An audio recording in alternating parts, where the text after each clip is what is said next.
कोल्हापूर जिल्ह्यातील कायदा आणि सुव्यवस्था ढासळली असून गेल्या 3 वर्षात जिल्ह्यात गुंडगिरी फोफावल्याचा आरोप शिवसेना उद्धव बाळासाहेब ठाकरे पक्षानं केलाय। नशिली पदार्थांच्या विक्रीमुळे तरुणाई बर्बाद होत आहे।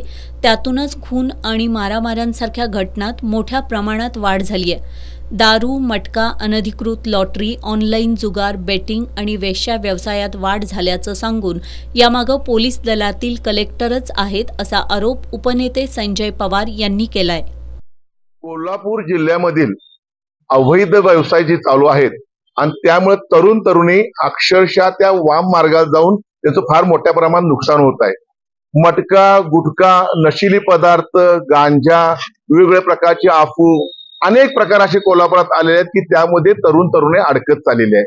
आणि दुसरं म्हणजे महत्वाचं, ज्यांची जबाबदारी आहे ती एलसीबीचे प्रमुख आणि एलसीबीचे जे कर्मचारी आहेत त्यांना दिलेली जबाबदारी काय पार पडतायत त्या संदर्भात त्यांनी चौकशी केली पाहिजे। आम्ही माहिती घेतलेली आहे, त्यांना प्रत्येकाचं नाव दिलं आणि त्याचं काय काम आहे तो दिलं, ती चौकशी होणं गरजेचं आहे।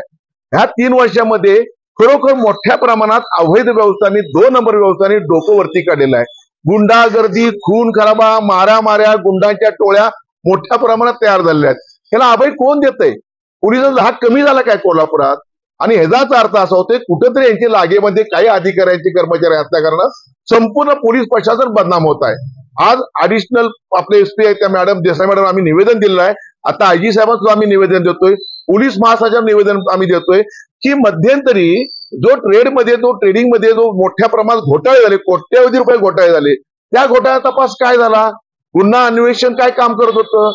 आर्थिक गुन्हा अन्वेषण काय काम करत होतं? हे 3 वर्षाचं ऑडिट वरिष्ठ अधिकाऱ्यांनी दुसऱ्या जिल्ह्यातल्या अधिकाऱ्यांना तपासणं गरजेचं आहे आणि जे कोण दोषी असतील त्यांच्यावर नुसतं निलंबित नाही, त्यांना डिसमिस करणं गरजेचं आहे। यासोबतच आर्थिक गुन्हे उघडकीस आणा, शाळा महाविद्यालय परिसरात सुरू असलेल्या छेडछाड प्रकरणांवर नियंत्रण ठेवा, 31 डिसेंबरला गडांवर पार्ट्या होता कामा नयेत याची दक्षता पोलीस दलानं घ्यावी अशी मागणी विजय देवणे यांनी केली आहे।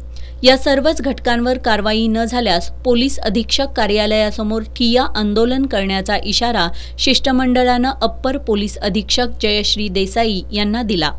यावेळी प्रतिज्ञा उत्तरे, स्मिता मांढरे, रुपाली घोरपडे, अवधूत साळोखे, मंजित माने, विशाल देवकुळे, संतोष रेडेकर, ओंकार सुरवसे, शरद फाळके, पप्पू कोंडेकर, अभिजित बुक्षेट यांच्यासह पदाधिकारी उपस्थित होते।